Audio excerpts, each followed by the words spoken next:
It's an irony and a paradox. The more spoken to we are in words, the more silent we become when those words are words of truth.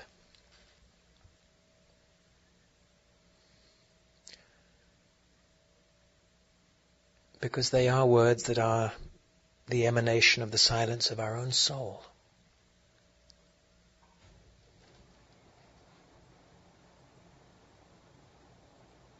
Inviting us to be still, to take no thought, to have no fear. And because we all are in the same boat, believe me, I speak from experience on all of these issues. The pains, the erroneous claims, the dis-ease or feeling ill at ease in body or mind can come to us all, and it's all part of the breaking up of who we seem to be and what seems to be the reality of us.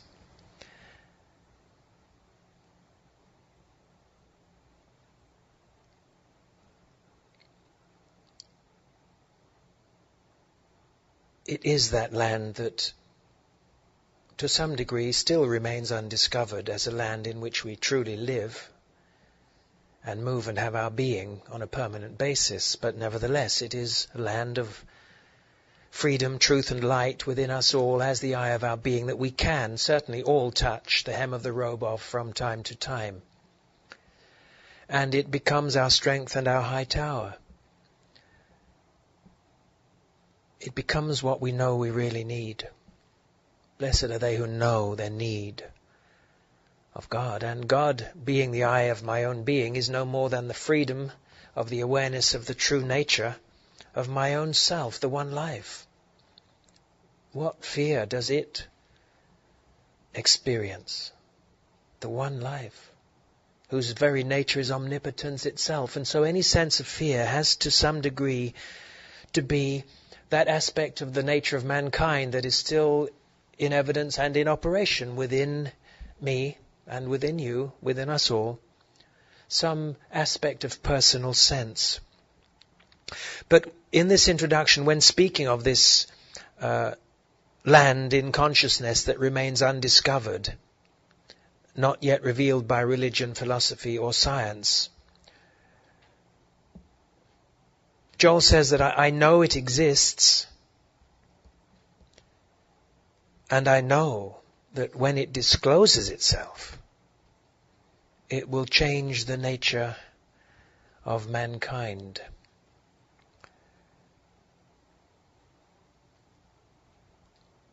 The action of non-action is the greatest of all action, we are told in the Tao Te Ching, and sometimes not rushing out there and being the doer, but giving time, first and foremost things to God,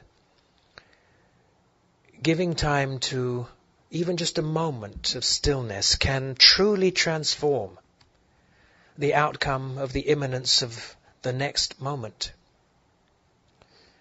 I remember at one time when in the 60s, I was at a school of philosophy in London, and one of the practical mystical exercises that they taught was to pause between every single different action. Not to bring the vibration and the momentum of one type or style or form of activity into the next. And so even when you walk through a door, or if you enter a building, or if you finish a task, you don't just drive into the next, but you give yourself that moment to be still, in which actually to retain or maintain the connection that you already feel and are aware of within yourself with the oneness of your being. Because being and doing in reality, in truth, are one. When they are allowed to be the expression and manifestation of the consciousness that we are. What I do is what I am appearing. And so the being that I am appears as the doer that I seem to be. And when Joel says that this undiscovered land, when it discloses itself, will change the nature of mankind, who is it changing first? but you. Someone once said, what you see is simply how you are seeing. And so it changes the way we apply ourselves to what we see.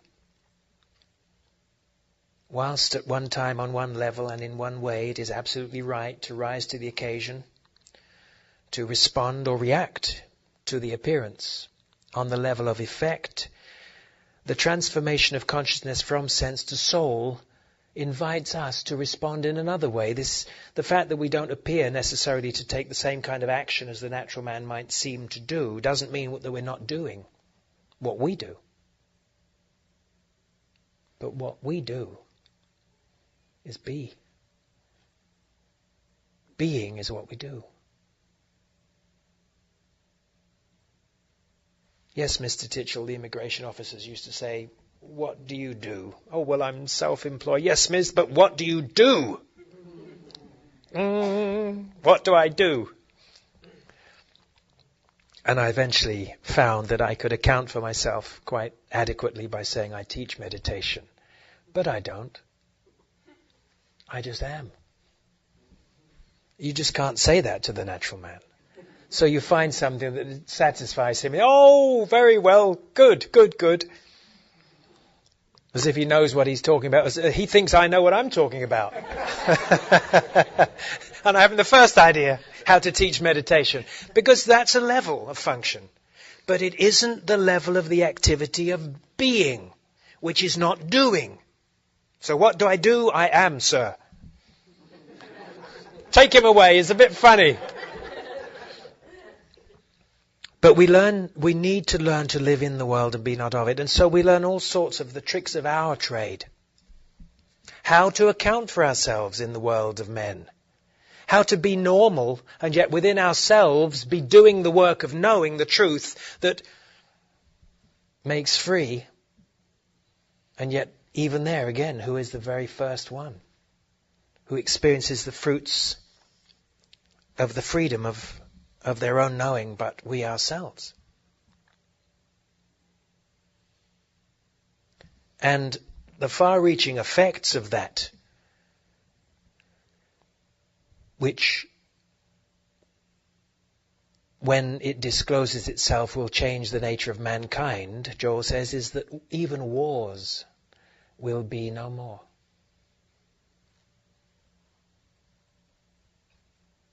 In my kingdom, that land as yet undiscovered by the natural man and the human mind, but which is within and available to us all, contains no wars, except the battle between the spirit and the flesh, of which we are told that isn't even your battle. I within you will take care of it all. It's a total submission and surrender to the omnipotence of the Christ of our own being, with faith, trust and hope in things unseen, which is the act of commitment that is required, the price on the ticket, if we are to attain. The willingness to leave all. And here we are again, for whose sake? It says, for my sake. But who is that? My, but me, when I and the Father are one. So all the letting go and all of the giving up of the mortal and the ghost that we seem to have is the price we have to pay, is really only for our own blessing, if we did but know it. And as circumstance and life provides each and every one of us with those opportunities to let go, sometimes extremities where it's really beyond our own capacity, where we even reach out to a practitioner and say, be with me, give me some help. Even that is a moment of opportunity to surrender, to truly trust in the consciousness of that one to whom you turn, who says, leave it with me. I will be with you. When that is enough to placate our fear and concern, their freedom becomes ours. It's called healing. But what is being healed? Is anything real being changed? Or is just the illusion, or are not just the illusions of sense being dissolved? For the nothingness they are, darkness in the presence of the light. We seem to be experiencing the forms as which the darkness of material sense are presenting and appearing. Reach out to a practitioner, to the light, and say, can you help me get rid of the darkness? And the light says, oh yes, I'll help you get rid of the darkness. The light that knows no darkness. But once again, it's a concession to words, isn't it? When I first met Lorraine in 1976, and I went to visit her before the class, we spoke in her living room, and her sister Valborg and her husband at the time were there.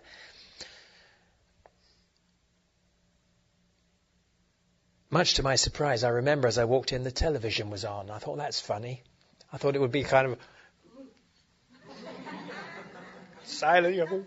Don't speak, don't make any, don't creak any floorboards, oh my word. The television, I thought, oh my word, that seems pretty normal, weird. Can't be very spiritual, these people. Oh dear.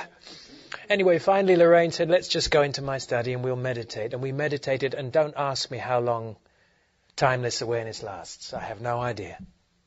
But when I came out of it, I only know that I looked across the room.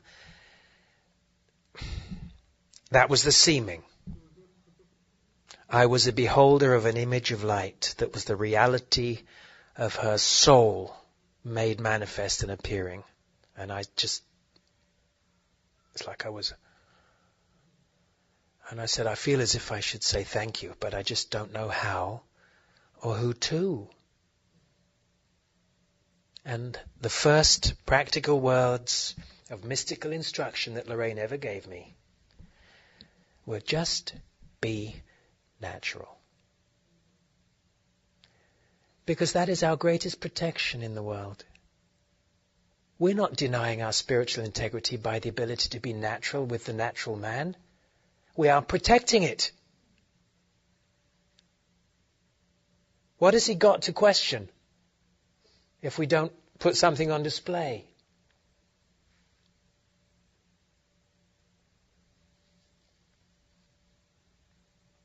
We just need to learn how to be in the world. Naturally. And the wonderful thing, and this has always struck me about the infinite way. I remember when I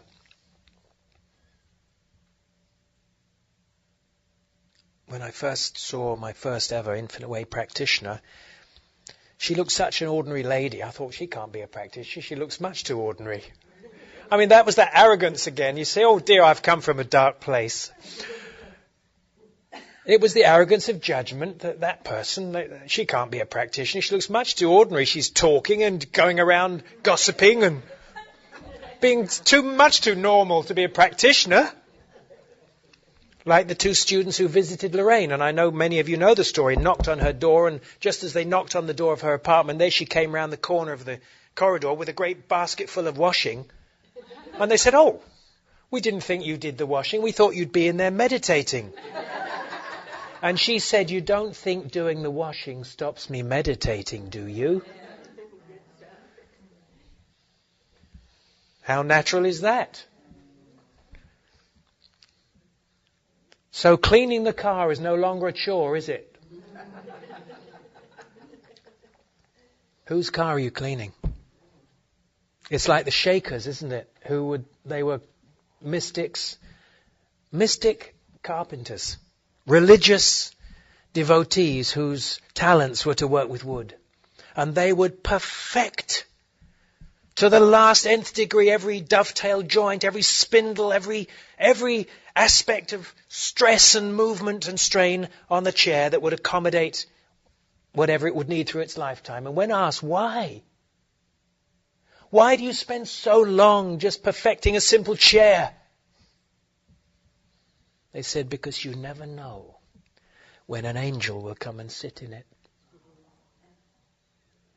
Who is sitting in your chair? Have you ever thought, was it not, who was that? Saint Teresa of Avila, I think. who said the only hands Christ has with which to minister are yours. The only mouth with which truth has to speak is yours. The only body Christ has to go from here to there, to bring and share the living word, albeit within the silence of his own awareness, is yours. So who is where you are, other than I am?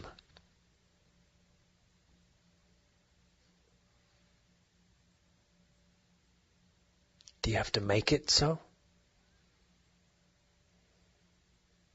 Or is it not already so? Done. Before you even call, it says, I will answer. Where am I? Here. Before you even call. Before you need me, I know your need. Before you reach out, I hold your hand.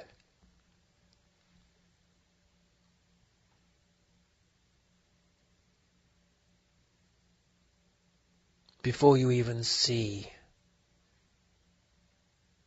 or know me, I am come.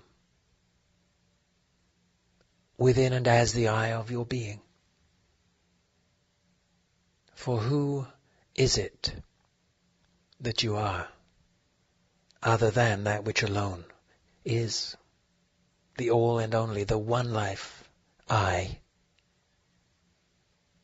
am? Who sits within you but that Christ that is the Son of the living God? And so this whole dilemma and dichotomy from sense to soul, the mortal and the immortal, as we are willing, through the acknowledgement of the already isness and ever-presence of that which we set out to seek, as we are willing to cease from man, so does that which we truly are come ever more fully into our awareness as the reality that is the truth of our being. Whom do you say? I. Within you. Not outside you. Not other than you. But within and as the I that you are. Whom do you say I am? And that is the purpose of a class. To bring us from who we thought we were when we walked in to who we know ourselves to be when we walk out. But actually, the whole illusion of coming and going is part of the duality of a material sense of life. In reality, no one ever came, and no one ever went. No one ever comes, and no one ever goes. Who comes? Who? When I asked myself, I wondered how on earth I got from then to now. Who?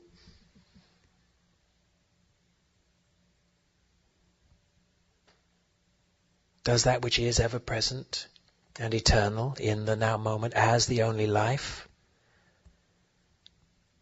have to come from and somehow work its way, struggle by the sweat of its brow to, that's a relief, here I am 30 years on? Or am I not eternal and ever present in and as the fullness of that which alone is, the only time in reality there has ever been? The eternal now, in which I and the Father are forever one. We're not being taught, we're simply being reminded of the truth of ourselves. That is innate, an innate part of our being. And if you'll notice, this class is all on being. The truth of being. It's just not giving time or catering to the seeming, is it? Because we're in North Carolina after all. I mean, how would I dare?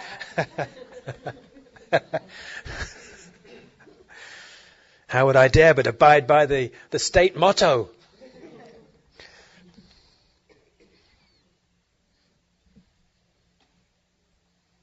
Of to be rather than to seem.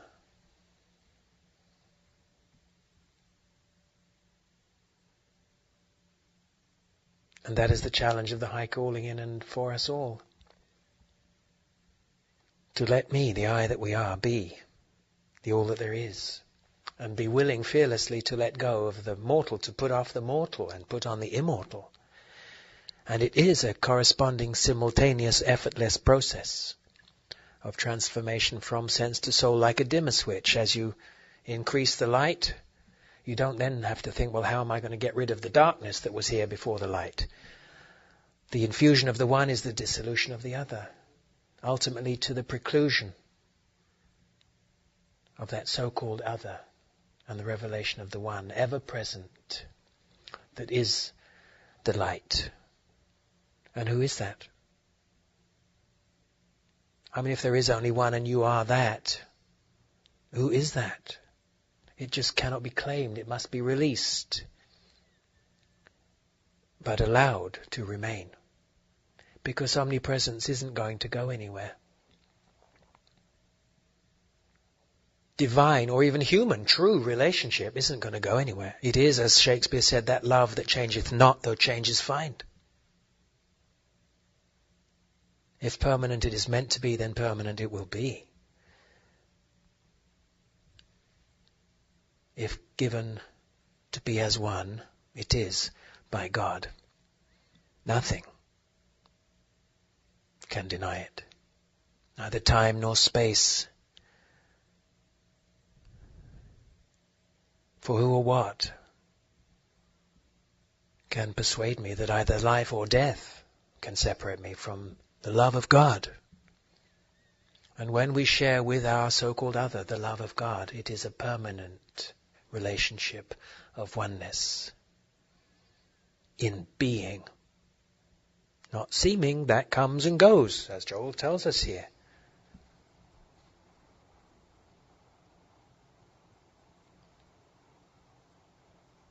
What we become aware of through the senses eventually changes and disappears. But this inner world, this inner connection, this inner union with life, truth, and love, a holy union,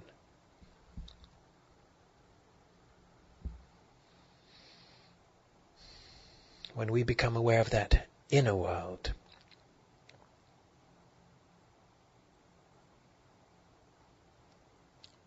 that divine spiritual consciousness is the truth, that is the truth of our being, will never disappear. Can I die? So what happens to the fear of death when I know myself as I am? And I can honestly speak from an experience that took place within me at the time that I thought I was about to. I thought, personal sense, that after the experience I wrote in my little black book about death and dying, you think you will until you do, and then you see you haven't. How can I die? But I have to be who it is that I am, don't I? That is life eternal. To find my freedom from the imposition of the universal belief in a selfhood apart from God, who does come and go, appear and disappear, was born and will die. Because the I am that I am, the consciousness I am eternally in the heavens, is beyond the approach of all opposites. It cannot enter to defile or make a lie, that universal belief. It is but the darkness coming to the light. And when presented with, either in ourselves or any other, find place or state of non-reaction to the claim or the appearance, the suggestion or the seeming, and just be, we become a law of harmony and a re-establishment of peace in the awareness of that one who is bringing that claim or concern to our awareness. For who is it?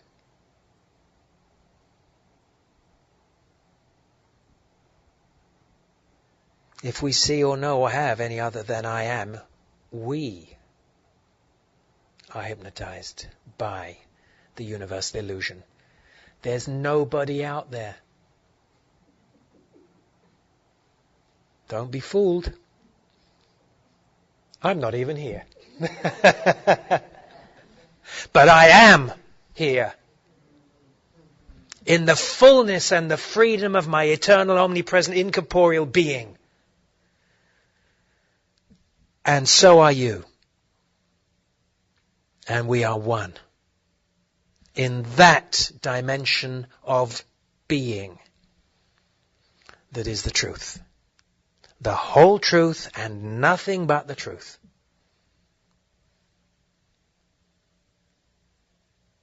Of your being and mine, the one life. And so we can relax. Stop trying to be what it is we've never not been, and just let what it is that we are reveal itself as. In the now moment, right here, in your chair, and in mine. That we might see and know each other as we truly are, and be satisfied. How glorious is the vision of the truth of being. How perfect is that one I know thee to be, when I see and know you as you are, not as you seem to be. When I judge not by the appearance, but righteous judgment. And that isn't even judgment, it's discernment. Great difference. Human judgment, spiritual discernment.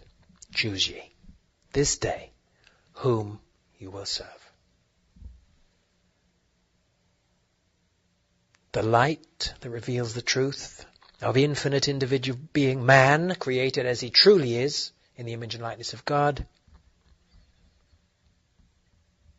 seen through the effortless power of revelation and discernment,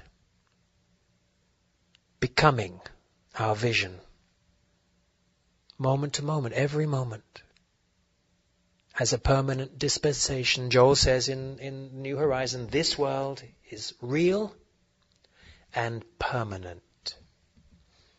It's a world of vision, containing the vision of omnipresence that is, as Joel tells us, the vision to behold. So when we see, as the natural man sees, we know, as a spiritual aspirant, that it's time to wake up out of the dream and do the necessary work of reminding ourselves of what is the truth of being, lest we should judge and condemn ourselves for who we think we are, what we seem to do or don't do, omission or commission, when neither aspect of those opposites, it says, availeth anything. It's not a power, it's not a reality. It's part of the seeming, which is the hypnotism of a material sense of life, the whole illusion or delusion of separation. If we are suffering a sense of separation, we realize we are to some degree suffering the universal belief in two powers.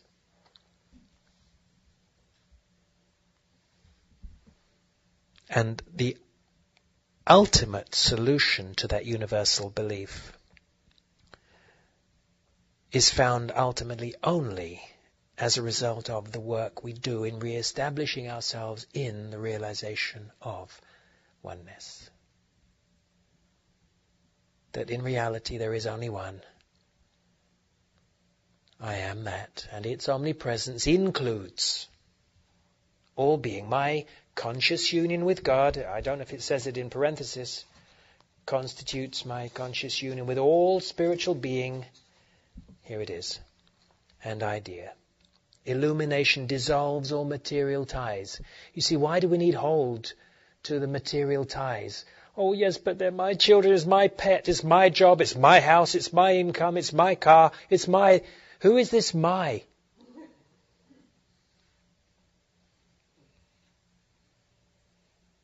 Illumination dissolves all material ties. And is that not what we seek? So, having sought for so long, why are we surprised that material ties are beginning to be dissolved? Why should we fear? When it says in Proverbs, the fear of the Lord is the beginning of wisdom.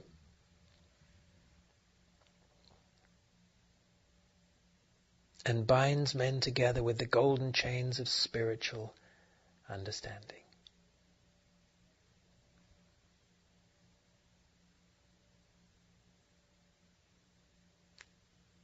Everything that we are taught must be transcended. Everything that is revealed must be accepted.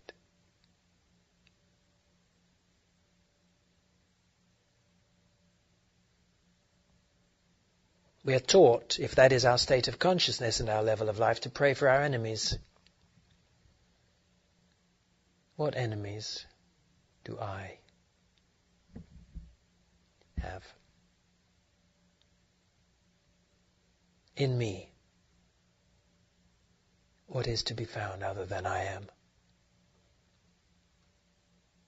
This is a state of mystical consciousness. And yet, as Ramakrishna said of himself, if I can find this, touch the hem of this robe, any man can. It can happen. It is the reality of us all. Ultimately, it is the only inevitable that we awaken.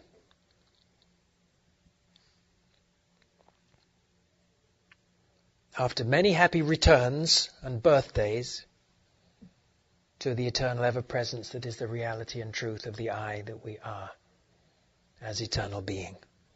From which then we live out our life and apply the principles that we know to refer to the truth of being in the face of what seems and claims to be a power, a presence, an identity, or a condition called this world.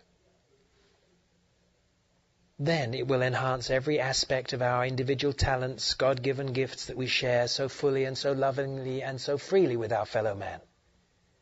It doesn't matter what we do.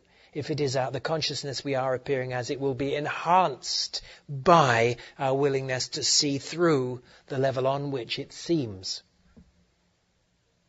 to the level on which it truly is, an activity and an expression of our individual being and soul, made manifest on earth as it is in heaven.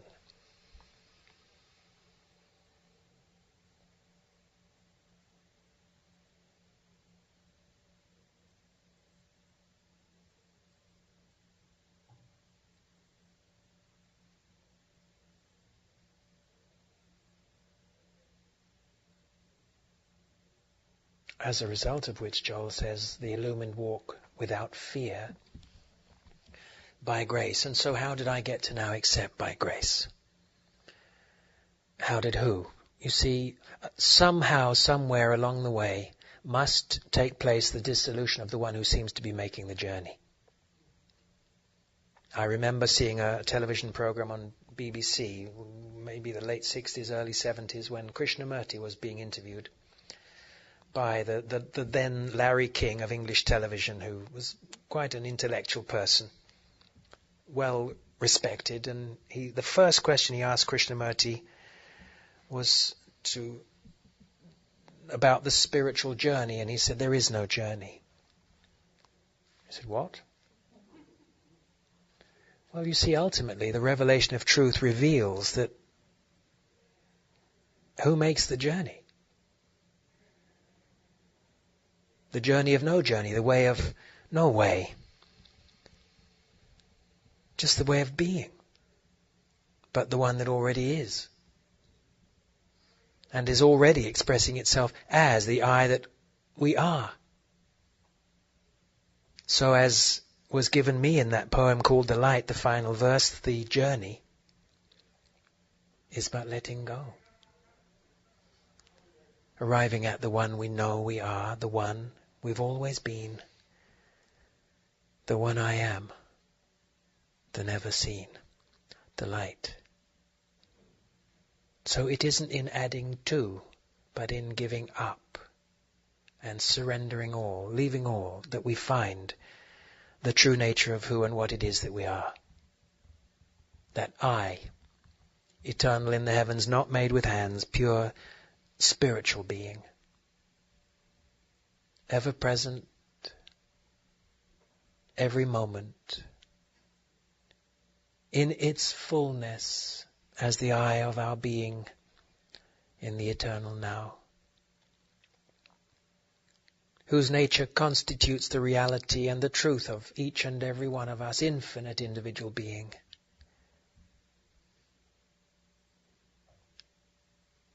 And as we surrender mortality, the parameters of sense, the illusions of separation and division, the possibility of having a physical frame that can suffer from some universal belief, and take upon ourselves the revelation of immortality itself, that we are immortal, eternal, changeless, incorporeal and omnipresent, invisible being, whose very nature is omnipotence itself. Why then should I fear what mortal man can do when I know the nature of individual being? Thou couldst have no power, and so even after being crucified, the ultimate power of the last enemy itself was revealed to be but futility itself. It did nothing to the reality and ever-presence of the Christ, the Son of the living God, in individual being, that appeared in 3 days, but which never went anywhere, never disappeared from those who had eyes to see, even as now. Let us not be among those given eyes they see not, and given ears they hear not, but among those few who are the laborers of that divine harvest in the fields of the Lord, who see, regardless of appearance and seeming, that which truly is, and who, as a result of that vision, are used as instruments of resurrection and ascension, raising up the Son of God, the light in man. Among the few who do not rise to the bait and respond or react to the fears and the foes, the foibles, the words of men, the threats of nations, but in whose instant response, we hear this in the whole of what is this national security instant response? We're an instant response team, and as Lorraine once said to me, the infinite way is a spiritual underground. We are in that underground of instant response, where our response isn't to take up the sword of self-defense. What self needs defending? When we know the truth of being. But our instant response is to know that truth of being. To know that beside me there is none other. That these wars and rumors of wars, these threats to life, are just the claims of the carnal mind, universal belief, mental suggestion. Not a power, not a person. We can nothingize it and stand our ground and hold fast to the faith and be an influence of resurrection. Harmony and healing. After all, why is the I that we are, the Christ, come but to heal? For any other reason? To awaken those with no awareness of life, those who, to all intents and purposes, are dead to life. Joel calls human beings the walking dead.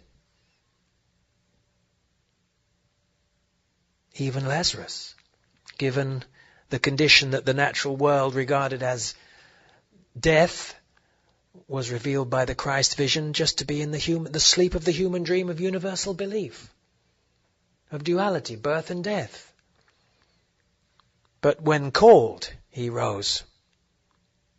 And when, even whilst yet in the grip of what seems to be a claim of a material sense, even to the loss of life, we can rise and shine, for our life is come. That we have life more abundant, freedom to function, to rejoice in the freedom we know ourselves to be, to delight and to play in a garden of love with children of God. Don't you remember how wonderful it was when your little friend would come and ask if you could go out to play? Best time of the day, wasn't it? Best time in life. Why don't you come out to play with me in the freedom of these fields of the Spirit that reveal my kingdom come on earth as it is in heaven, filled with light, the freedom and the joy of the freedom to be, the freedom that we are. And these are not empty promises. These signposts that point towards my kingdom are not going to lead us the wrong way. We're just asked and invited to take up our cross and follow. It doesn't matter. Bring it with you. It doesn't matter. Believe me, it will be taken care of and fall away along the way. And if heavier than you are able to lift, it might seem to be, then I within you will be there with you, for you. And ultimately reveal myself as you, when you fearlessly allow the person you think you are to fall away.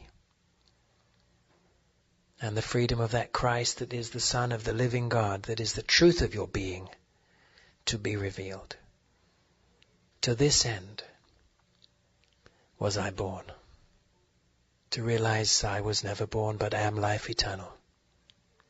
And for this very hour, the eternal now, ever present, am I come to this place in consciousness to realize the freedom that is the truth of man created in the image and likeness of God as spirit. And not fear, not take up the sword, not rise to the bait, and not react to the claim or the appearance, but to do my work. When the first time I ever called Lorraine for help, I'd only just got back from her first class, which was an amazing experience. It was like all hell let loose. And I called her. I'd never ever been presented with something that either didn't in my earlier stages of life immediately go to the doctor for, or hadn't previously been able to see through. And suddenly I found myself impaled with like a sword through my side. And I reached out for help. And the very first thing she said was, I will give you help, but this is your work. How wonderful to be given our work. And you are. This day, the work of awakening has extended its hand of welcome to us all and said, come unto me. Doesn't matter, even if you labor and are heavy laden, I will give you rest. And then as you find this place of peace and rest prepared from since before the world was, there's that phrase again, in the freedom of now, just abide in me and let me abide in you, and you will bring forth fruit richly.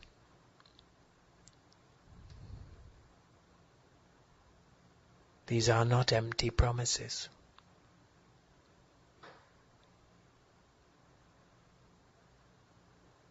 These are those truths that are inevitable. That if you sow this seed, you reap the fruits of the tree of life.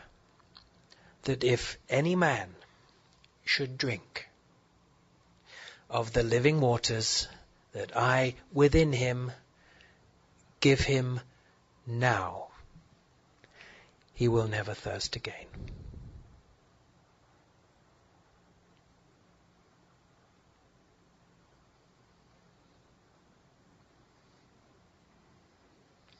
And I know from my own experience how many opportunities we all have to apply these truths, to remind ourselves and lay the axe at the root of what in reality is nothing but the imposition on us of a universal belief in separation from God, from our loved ones, from ourselves. When I in truth forever am none other than the I am that I am.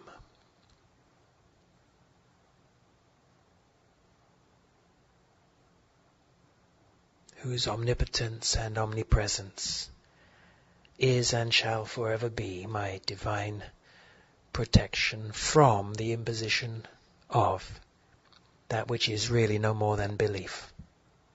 ignorance.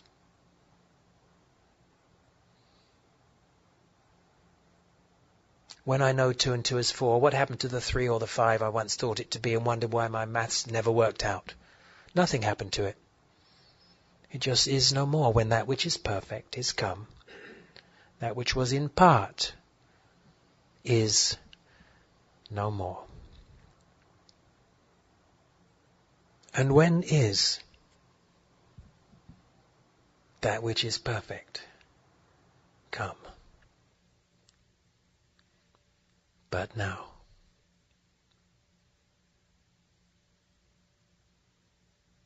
Before you call.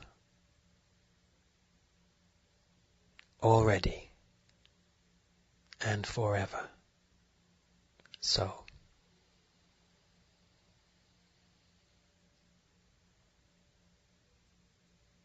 World without end. Real and permanent. I am. Which comes from the Sanskrit aham. I am, or amen. Let that be. As Jesus said, I don't need to pray. The end of all prayer of beseeching, and the beginning of the prayer of knowing.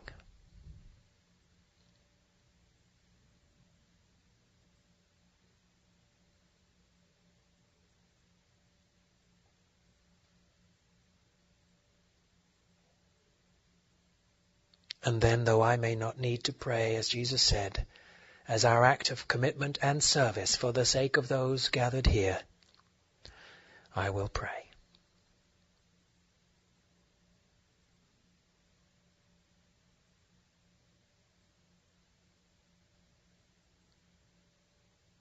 But in praying, I teach the silence of being. Knowing that because we are one, I speak and you hear my voice.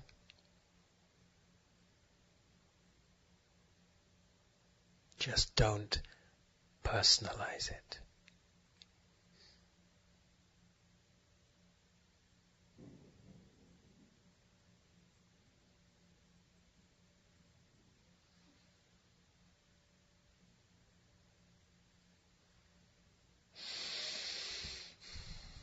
So thank you. And we meet again for our next meditation at 2:15. Thank you.